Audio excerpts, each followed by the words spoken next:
Ассалаумағалейкум, ардақты қазақ елі, құрметті қазақстандықтар, құрметті өнерсүйер ағайын. Біз бүгін Қазақстан Республикасы Мәдениет және спорт министрлігінің тікелей қолдауымен өнерге қатысты осы онлайн жобаны бастайық деп отырмыз.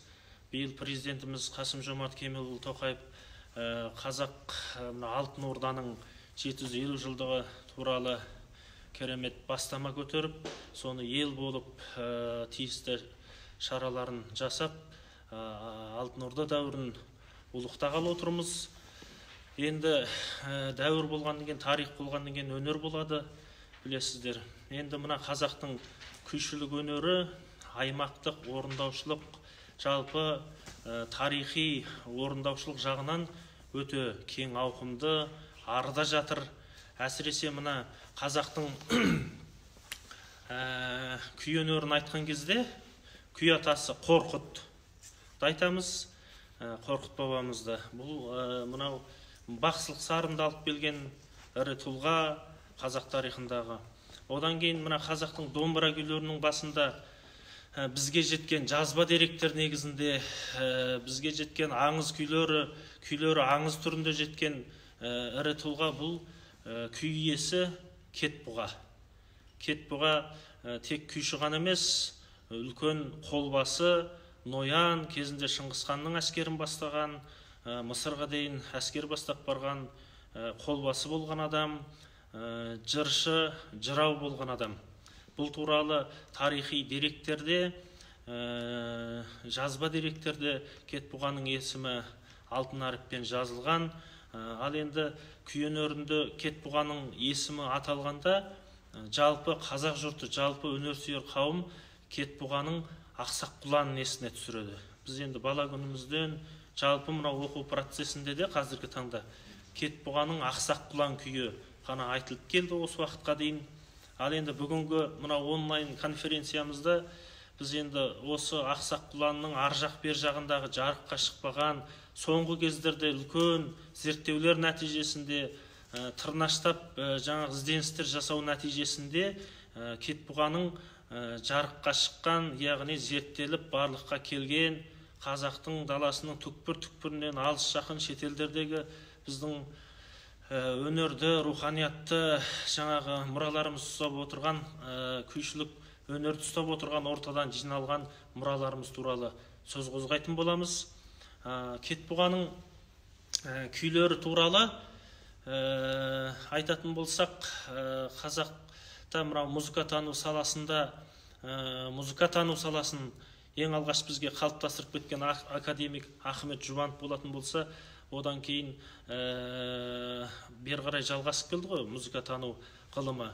Ахмет Жұбановтың өзі мынау Ақтөбе өңіріндегі ақсақ құланның бір керемет нұсқасын жеткізген. Одан кейін Сыр өңірінде ақсақ құланның бір нұсқасы табылған.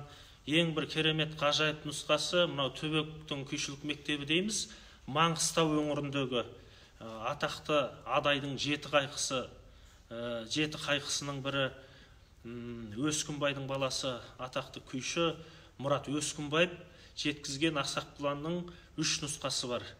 Мен кезінде қазақ радиосында істеп жүрген кезде марқұм Алаштың үлкен ардақты жазушысы Әбіш Кекілбаев ағамыздан осы Маңғыстаудың күйлері туралы, күйлерінің тарихы туралы, аңыз күйлері туралы бір сұхбаттасқанымда Әбіш Кекілбаев ағамыз маған айтып еді, осы Маңғыстаудың арыдағы ақсақал күйшілері, яғни Әбіш ағамыздың бала күнінде көрген күйшілердің өзі бір отырғанда осы ақсақ құланның 17 тарауын тартатын дейді әңгімесіменен. Соның енді қалған мына Мұрат Өскінбаев, біздің елден шыққан атақты күйші Мұрат Өскінбаев бізге жеткізді ғой деп сол Әбіш ағамызды соны айғақтап айтып берген болатын.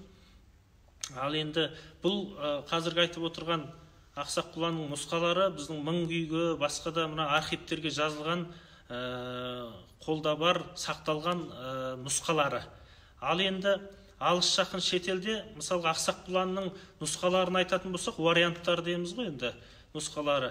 Бұл мына Қарақалпақта тартылатын нұсқасы бар, Қырғыз ағайындарда ақсақ құлан мына Кетбұға туралы үлкен Манас жырына барабар үлкен жыр бар. Кетбұғаның жыры деп айтылатын.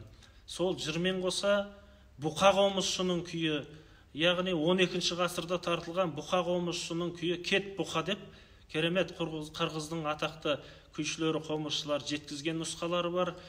Солардың бәрін жинастырып, осы соңғы кезде жаңа өзіміз айтқан Алтын Орданың 750 жылдығы деп отырмыз ғой. Осыдан біраз жыл бұрын елбасы Нұрсұлтан Назарбаевтың тікелей көтеруіменен қазақ хандығының 550 жылдығы тойланған болатын.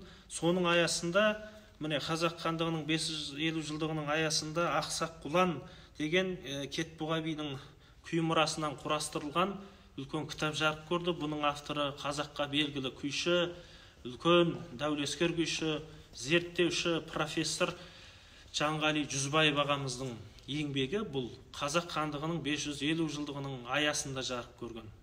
Кетбұғаның жаңағы Ақсақ Құланнан басқа да жаңағы айтып отырған архивте сақталған күйлері, архивтен сырт орындаушылардың, ескі орындаушылардың жазып қалдырған күйлерінің негізінде топтастырылған. Бұл кітапта 21 күй топтастырылған, яғни аңызыменен. Бұл жерде де кәдімгі жүйелеп қарастырған. Яғни Кетбұғаның күйлерінің көне түркі нұсқасы берілген бұл жерде. Сонымен қатар Ұлытау нұсқасы бар. Мына оңтүстік Қазақстан Созақ өңірінде тартылатын нұсқасы бар Ақсақ Құланның. Сонымен қатар жаңа Маңғыстау нұсқасы, Шығыс Қазақстандағы Семей өңіріндегі сақталған нұсқасы, Қырғыз еліндегі Кетбұғаның жаңа күйлерінің нұсқасы. Сонан кейін соңғы мынау мың күйді бір керемет нұсқасын жеткізген біздің ұстазымыз, күй өнерінің үлкен жанашыры, жазушы Таласбек Әсемқұлов ағамыздың жеткізген керемет Кетбұғаның бір соңғы кезде жарық көрген бір күйі бар, Сауға деген. Сол Сауға күйіне дейін топтастырылған 21 күйден. Енді Алла жазса, мына Алтын Орданың 750 жылдығының аясында осы кітапқа кірмей қалған және де 10-20-ға тарта күйлер жиналып отыр. Оны біз қазір мына неден слайд жаңағы бейне роликтен сіздерге үзіп көрсетем. Қай өңірде қандай Кетбұғаның күйлері табылған, оны кімдер тартқан, оны кәдімгі оқу орнының студенттері немесе майда шүйде күйшілер емес, ол кәдімгі 5 ата, 6 ата, 7 ата бері қарай күйшілігінен күйшілік жалғасып келе жатқан әр өңірдегі үлкен күйшілердің тартқан нұсқаларын мен сіздерге қазір тартып өтем. Назарларыңыз осыда болсын. Ал енді бірінші нұсқадан бастайтын болсақ, мына Қырғыз еліндегі жыры бар дедік қой Кетбұғаның. Онымен қоса күйі бар дедік. Сол Қырғыз елінде сақталған Кетбұғаның күйі туралы бір үзінді берейін. Қырғызстанда өмірден өтіп кетті. Атақты қомысшы Руслан Жұмабаев деген қырғыздың атақты, енді біздің тілмен айтқанда күйшісі болған. Сол Русланның орындауындағы Кетбұғаның күйін тыңдаңыздар. Мына ролик шыққан кезде былай сәп-сәліп қарасаңыздар, роликтің аяқ жағында 12 ғасыр деп тұрады, жазу тұрады. Ол тегіннен тегін емес, сол дәуірдің күйі деген мағынаны білдіріп тұр ғой, енді айтып тұр. Назарларыңыз экранда болсын. Ушуга чейин биз чертчүбүз. Бука комузчунун күйүсү Кетбұқа еді. Арыстанбек бабабыздар чертишкен, илерки комуздар чертишкен айкан күйдөн. Ошону аткарып берейин.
Рахмет. Міне өздеріңіз тыңдағандай, күй болғаннан кейін бұның әуенін, сарынын, сазын естіртпесек, құры әңгімеден ештеңе шықпайды, күй түсініксіз болады. Сондықтан жаңағы біз мына Ақсақ Құланның әр өңірден табылған, жаңа айтып отырмыз ғой, алыс жақын шетелі бар, басқасы бар, Қазақстанның түкпір-түкпірінен табылған осы нұсқаларын назарларыңызға ұсынайық деп әдейі беріп отырмыз.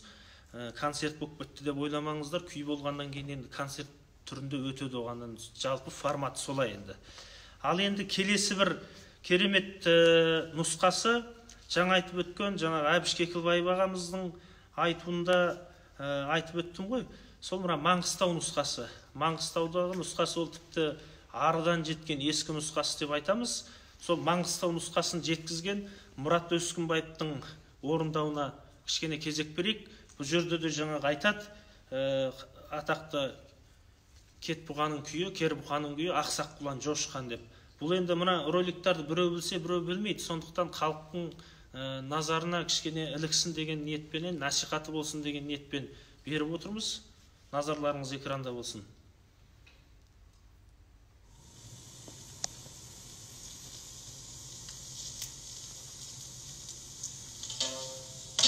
Керімханың күйі Ақсақ Құлан жошыған 3 күйден құрады. Біріншісі Ақсақ Құланның дыбысы менен жүрісі.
Екінші күйі Бағрам өлді жошыған деп домбыра айтады.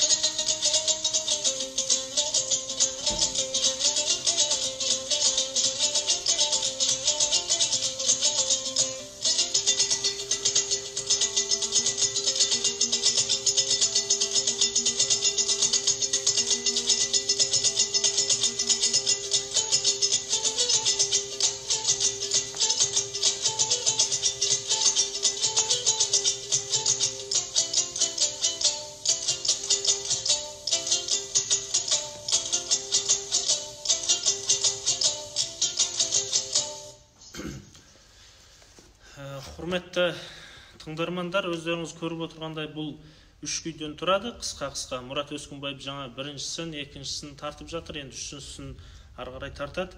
Осы 3 күйден жаңағы айтқан 17 тараудан бізге жеткен осы 3 күй.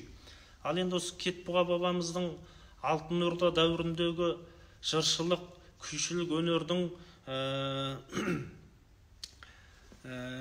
жаңағы күйшілік өнері менен Алтын Орда дәуірінде жыршылық өнердің жыршылық өнерде ерекше орын алған тұлға екені қазақта үлкен ғалымдар Әлкей Марғұлан, Сәкен Сейфуллин, Ақселеу ағамыз, Мұхтар Мағауин, басқа да осы тарихшы зерттеушілер өздерінің еңбектерінде қадап айтып кеткен.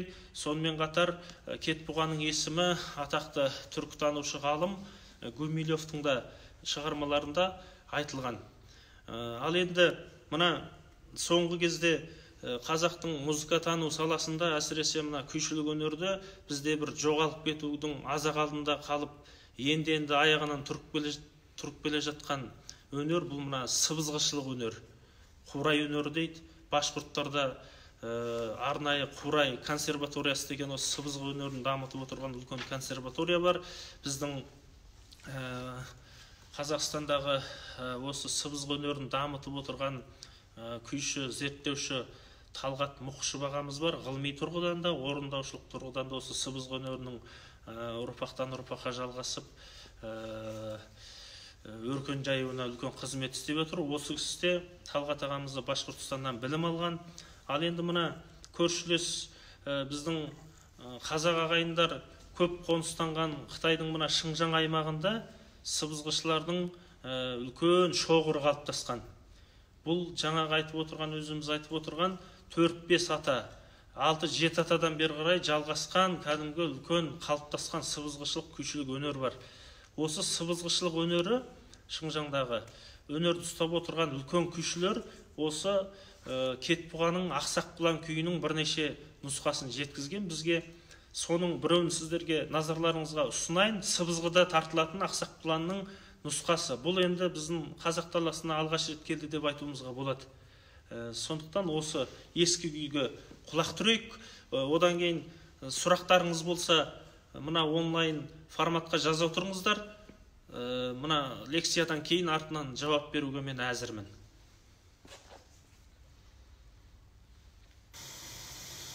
Тарихта бір күй бар, мына Кетбұғаның күйі деген. Бұл осы біздің мына Алтай бетінде, мына Алтай өңірінде, оның көйін Еренқабырға тау бетінде өштерде көптеген үлкен сыбызғышылар болған. Алтайда Ақынжан деген атамыз болған сыбызғышы. Таңатар деген, Таңатардың баласы Чектікбай, Чектікбайдың баласы Бөленқан деген сыбызғышылар болған. Сол осы Кетбұғаның күйімен сол Бөленқан атамыздан үйреніп, содан тартқан. Бұны мына Құтби өңірінде Райхан Білеубай деген, Төлеген Құндақбай деген,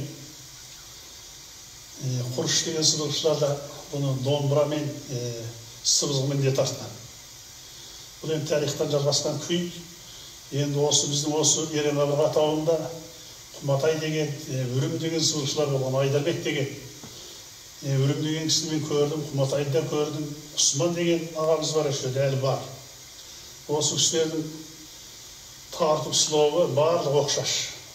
Мен негізінде содан Бөленқан атамыздан үйренген. Сол кісі маған өзі көзімен көріп отырып үйреткен күй Кетбұғаның күйі. Ақсақ құлан жосыған деген осы күй. Әзірге енді орындап тартатын осы.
құрметті тыңдармандар, өздеріңіз тыңдағандарыңыздай, бұл кісі атақты сыбызғышы біздің Қазақстанда өткен үлкен мына өнер кештеріне, түркі халықтарының өнерін насихаттайтын үлкен концерттерде, осыдан бұрын өткен Астана күндеріндегі өтетін концерттерде жиі келіп өнер көрсеткен сыбызғы өнерінің тікелей мұрагері, қазіргі таңдағы сол Қытайдағы қазақтардан шыққан Бейілхан Қалиақпарұлы деген атақты сыбызғышы ағамыз. Бұл кісінің орындауында қазақтың дәстүрлі мың күйінде 20-ға тарта күй бар. Үлкен өнер иесі. Енді мына Кетбұғаның жаңағы күйлерінің нұсқалары туралы айттық қой, көне түркі нұсқасы дедік. Бұл дүниелерді қайдан алған, қалай келген деген деректер шығуы мүмкін. Мен кішкене қысқаша түсініктеме бере кетейін. Мысалға мына көне түркі нұсқасы деп отырмыз. Кетбұғаның күйлері туралы, жырлары туралы шыққан бұл еңбек 1800 жылдары Қазан баспасында жарық көрген Халифин Ибрагим бин Исхақ деген атақты зерттеушінің Шыңғысхан және Ақсақ Темір тарихы деген кітабынан алынған, сілтемесімен алынған Кетбұғаның жырларының үзіндісі. Сондай-ақ мына Ұлытау жерінде сақталған нұсқалары да бұл туралы да біздің қазақ ғалымдарының зерттеуінде бәрі берілген. Енді жаңағы өздеріңіз тыңдадыңыздар, Қырғыздағы сақталған нұсқасы, Маңғыстау жеріндегі нұсқасы бар. Мына Алтай, Ерен қабырға дейміз, сыбызғыда жеткен күйлерінің нұсқасы. Ендігі және бір керемет нұсқасы, мына Алтай өңіріндегі домбырашылардың жеткізуіндегі керемет теріс бұрауда тартылатын нұсқасы бар. Соны назарларыңызға ұсынайын. Халық күйі Ақсақ Құлан.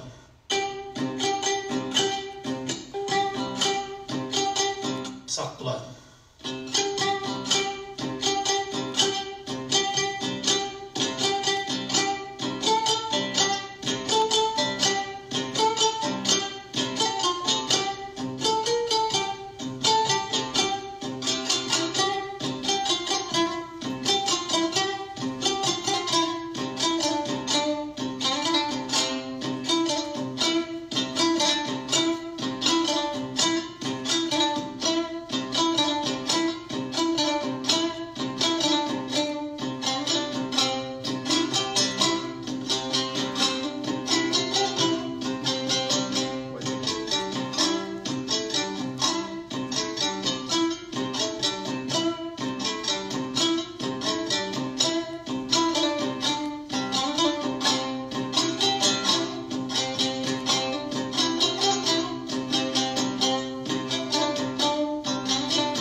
Рахмет, құрметті тыңдарман қауым. Жаңа мына онлайн эфирімізге біраз сұрақтар келіп түскен екен. Мен соның бір-екеуіне жауап бере кетейін. Мынандай сұрақ қойылыпты: Кетбұғаның күйлері толық жүйеленіп топтастырылған ба дейді. Өте орынды сұрақ. Кетбұғаның күйлері, мен бағана басында айттым, жалпы бұрыннан келе жатқан бүкіл халықтың өнер танушы болсын, жай халық болсын, жалпы қазақтың есінде Кетбұғаның Ақсақ Құлан деген күйі ғана есімізде бар. Бірақ соңғы кезде сол Ақсақ Құланның ар жақ бер жағында ел арасында тартылған, жаңағы өздеріңіз көріп отырған керемет осы күйшілік өнерді маңдайына басып ұстап жүрген ағаларымыздың орындауындағы жеткен нұсқаларын жинастырып мен көрсетіп өтейін. Мына Қазақ хандығының 550 жылдығына орай Ақсақ Құлан деген кітапты осы Кетбұғаның 21 күйі топтастырылған. Жанғали Жүзбаев ағамыз профессор, күйші зерттеуші, осы кісінің құрастырып жинауында жарық көрді. Бұл 550 жылдық Қазақ хандығының 550 жылдығының аясында. Енді биыл мінекей президентіміз Тоқаевтың тікелей тапсырмасыменен атқарылып жатқан Алтын Орданың 750 жылдығының аясында жаңағы осы кітапқа кірмей қалған және де Кетбұғаның 10-20-ға тарта күйлері табылып отыр. Ескі архивтерден, ескі орындаушылардың нұсқасынан. Сол күйлерді, мына шыққан күйлерді бәрін қосып, осы 750 жылдықтың аясында Кетбұғаның үлкен бір жинағын шығару керек деп ойлаймын. Оны да енді Жанғали ағамыз қолға алып жатыр ақырындап.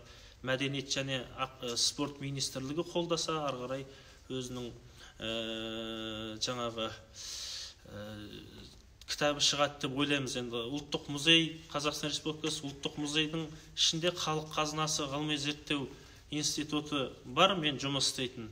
Ол институтта біз арнайы осындай ел арасында шашылып жатқан ұлттық руханиятқа материалдық емес мәдени мұралар дейміз, қазіргі таңда айтып жатқан үлкен проблемасы, ол енді Қазақпарда бітпейді. Сол проблемасы үлкен біздің ұлттық рухани дүниелердің озық үлгілерін, соларды ұстанып отырған адамдарды көз тірісінде жазып сақтау мақсатында осы институт арнайы жұмыс жасап жатырмыз. Біз болып, сіздер болып, жаңа Жәкең болып, ұлттық музей болып, министрлік болып, Кетбұғаның болашақтағы үлкен толыққанды жинағын және жүйелеп шығаруымыз керек деп ойлаймын.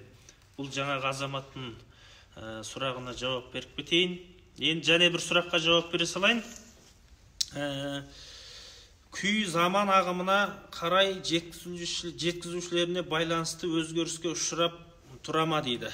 Егерде бұл орындаушыға байланысты, бірінші жеткізушіге байланысты, екінші соны тыңдап ары қарай жалғастырушы орындаушыға байланысты.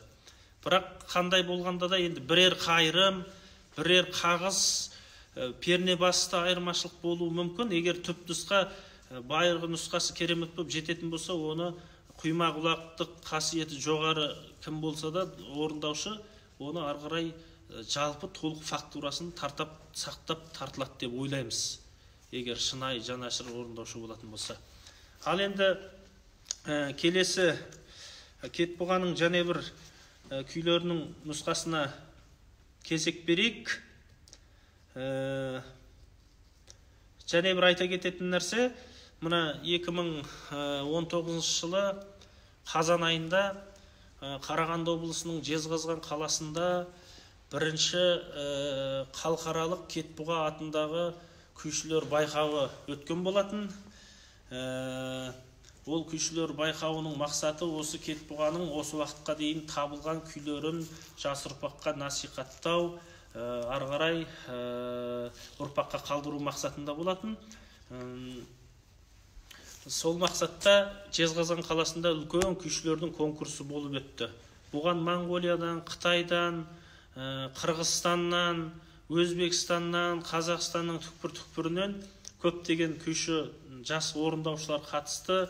Жаңағы біз айтқан мына еңбектегі Кетбұғаның күйлерінің бәрі нотаға түсіріліп шықты ғой. Енді осыны жаңа қырғыздағы нұсқасы бар, сыбызғыдағы нұсқасы бар, домбырадағы неше түрлі 40 тарау нұсқасы бар. Соның бәрін жаңа жас орындаушылар сол конкурста жеріне жеткізіп орындап, біз бәрімізді таңғалдырған жайы бар.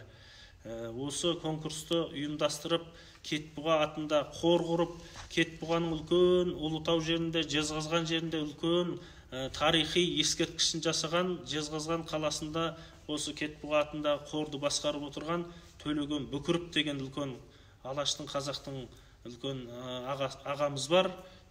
Сол кісіге мен осы орайда үлкен рахмет айтқым келеді. Осы кітаптардың шығуына, осындай шаралардың өтуіне бізге ылғи кеңесін беріп, ақылын айтып, жігер беріп, бұл қазақтың дүниесі, Кетбұға Жезқазғандікі немесе Ұлытаудікі емес, бұл қазаққа ұрпаққа керек. Оның үстінен жаңа да қайталап айтып кетейін, домбыра күйлерінің тарихы бізге жеткен жазба деректердегі тарихы бойынша ең басында тұрған осы Кетбұға Ақсақ Құланнан бері басталады. Одан кейінгі енді 19 ғасырды білесіздер, қазақ музыкасының алтын ғасыр дейміз. Ол енді одан бергі дәуір ғой, енді дамыған классикалық шығармалар жазылған, классикалық туындылар туған. Бірақ солардың ар жақ бер жағында осы шығармалардың арқасында келді деп есептейміз. Енді Ақсақ Құланның керемет бір нұсқасын жеткізген күйші ағамызды айта кеткім келіп отыр. Ол енді қазаққа белгілі Шәміл Әбілтаев деген Қазақстанның еңбек сіңірген қайраткері, дәулескер күйші ағамыз бар.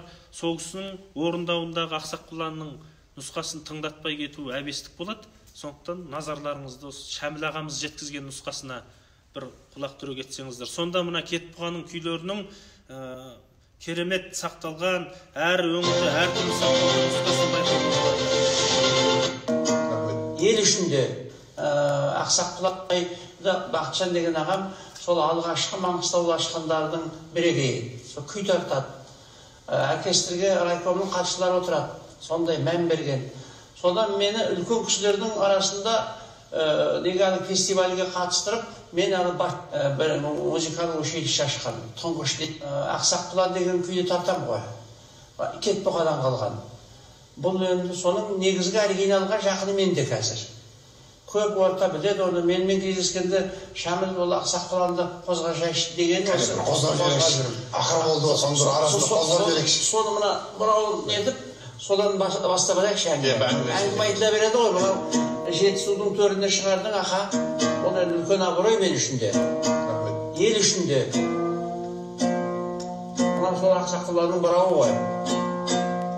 Шыңғысханды жошы қайтыс болғанда ешбір тілдің күші жетпей бүктісіп жатып қалған адамды Шыңғысхан сияқты адам сөйтіп кім ойлаған? Перзенттің аты перзент. Осы Кетбұға барып күйменен басын көтерткен ғой, өмір сыйлаған. Өнердің құдіреті десеңші. Осы күй барлық неміздің іргетасымыз. Кейінгі мына мықтылылардың бәрі осы күйді тыңдап өскендер.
Құрметті тыңдармандар, өздеріңіз көріп отырғандай, Шәміл ағамыздың тартқан нұсқасы да бір керемет, ғажап нұсқа.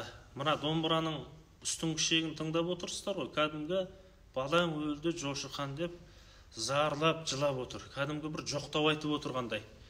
Міне, бұл да бір Шәміл ағамыз енді Атырауда да тартылған нұсқасы деп айтады, кейде мына Ұлытау өңірінде тартылған нұсқасы деп айтады.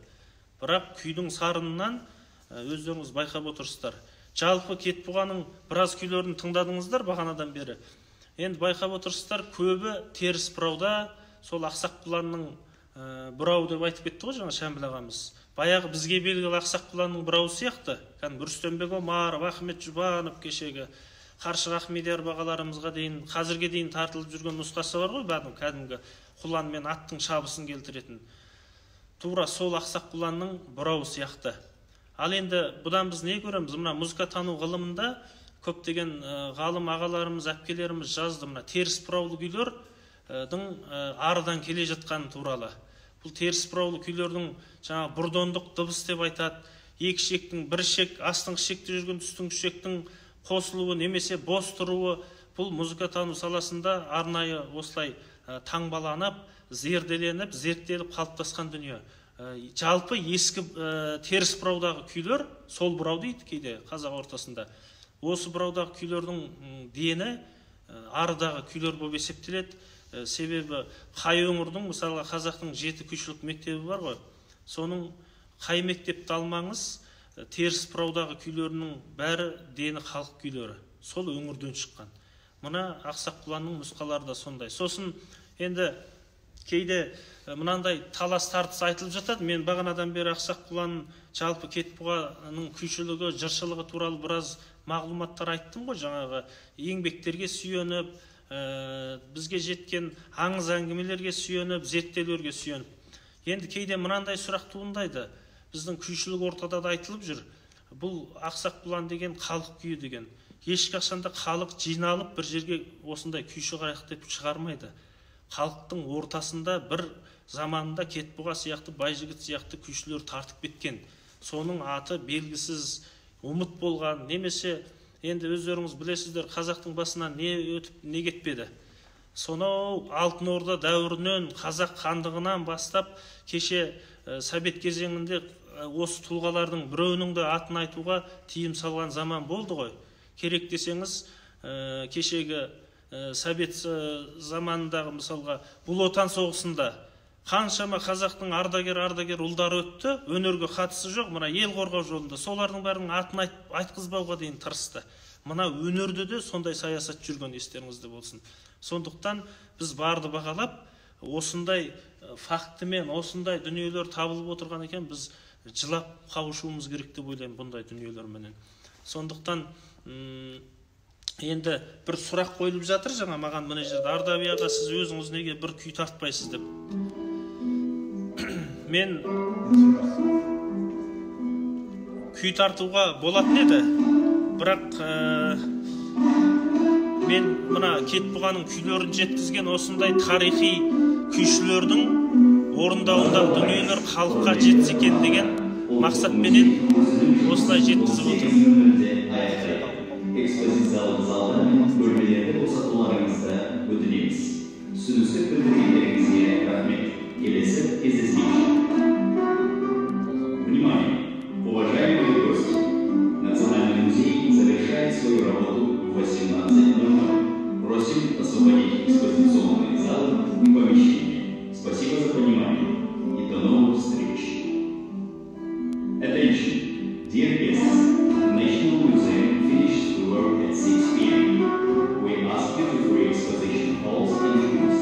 Thanks for understanding and see you soon.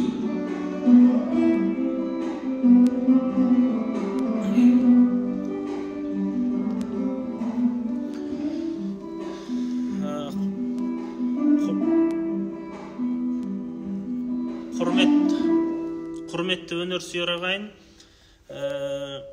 мынандай бір сұрақтар келіп отыр екен, мен қысқадан нұсқа жауап бере кетейін. Ардаби аға, сіз өз жаныңыздан күй шығардыңыз ба дейді. Енді бір-екі күй шығардым деп есептеп жүрмін қазіргі таңда. Енді бұны бұл жерде тартпай қояйын. мен осы жолы Кетбұғаның күйлерін өзім тартып, шетінен Ақсақ Құланнан бастап, өзім би, өзім қожа болып осы жерді жүргізуіме болатын еді, кешіріңіздер. Бірақ жаңа өздеріңіз көріп отырған қаншалаған елге белгісіз, белгілі күйші композитор ағаларымыз бар, өмірден өткені бар, көзі тірісі бар. Солар аз болса да осы онлайн лексиям арқылы халықтың жүрегіне жетсе екен. Біреу болмаса біреу білмейді бұл кісілерді. Сол насихаты болса екен, Кетбұғаның қаншалаған күйлерін жеткізіп отырған қазақтың әр даласында әлі де қолдауды қажет ететін, әлі де көтеруді қажет ететін рухани ағаларымыздың бар екенін білсін деп, сіздерге құрметті ағайындар, осы асыл ағаларымыз бен әпкелеріміздің орындауындағы күйлерді насихаттауды жөн көріп, өзім осы жолы күй тартпайын деген шешімменен осы кісілерді насихаттайын, сіздер боп, біздер боп, халыққа танылсын деген ниетпен келіп отырмын. Енді сөздің соңында барлықтарыңызға мынау тікелей эфирде уақыттарын, алтын уақыттарын қиып, үлкен бастарын иіп, бізбен бірге болып, осы қазақтың руханиятын бөлісіп отырған азаматтарға мен үлкен алғыс айтамын. Сонымен қатар Мәдениет және спорт министрлігінің осы жобаны арнайы қолдап, осындай дүниелерді ұйымдастырып, халықпен жүздестіріп отырғанын алғыс айтамын. Қазақстан Республикасы ұлттық музейіне үлкен алғыс айтамын. Бір жағынан енді бұл біздің міндетіміз деп есептейміз. Ел аман, жұрт тыныш болсын ағайын. Әр қазақтың шаңырағынан Кетбұғадай ұлылардың күйі кетпейтін болсын, тартылып тұрсын. Енді алдыда осындай үлкен жаңалықтарымызбен бөлісетін онлайн конференциялар болады, жоспарда бар. Сол кезде домбырамды алып келіп, өзімнің күйімді де, басқа күйді де сол кезде тартуға мен барлықтарыңызға уәде берем. Біз сіздермен біргеміз.